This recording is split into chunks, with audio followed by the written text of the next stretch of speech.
Akal sun se in a ul thi sanin aval ha sin ye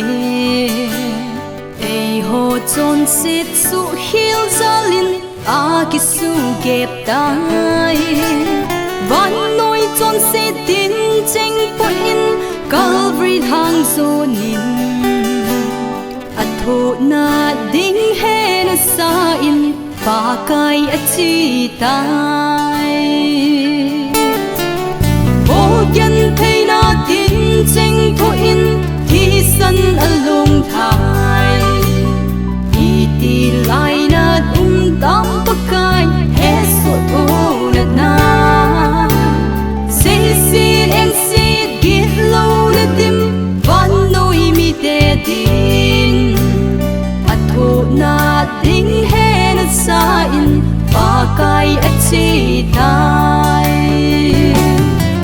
bol na lam pi zo nin ei ho din a tho hun tai ei ngai lu ei khu tu nau ma ha to oh ho the sun laying along high a ul thi sun along high kim bol na lam pakai at si tai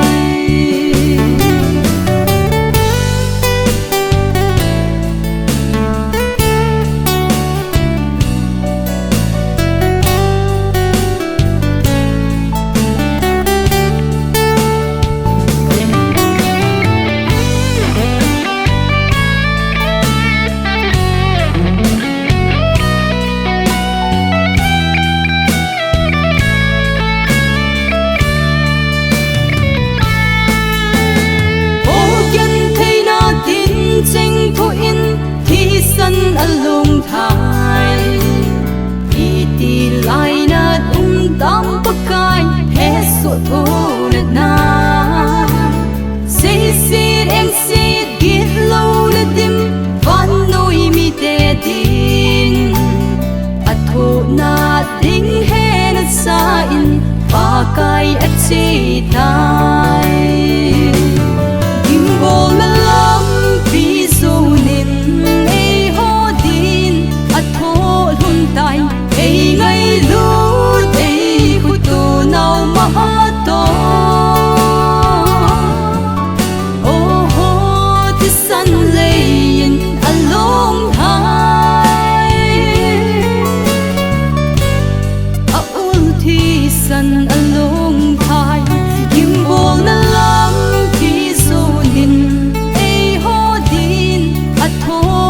tai ei ngai lu ei khu tu nau ma ha to oh ho the sun laying along high a ul thi sun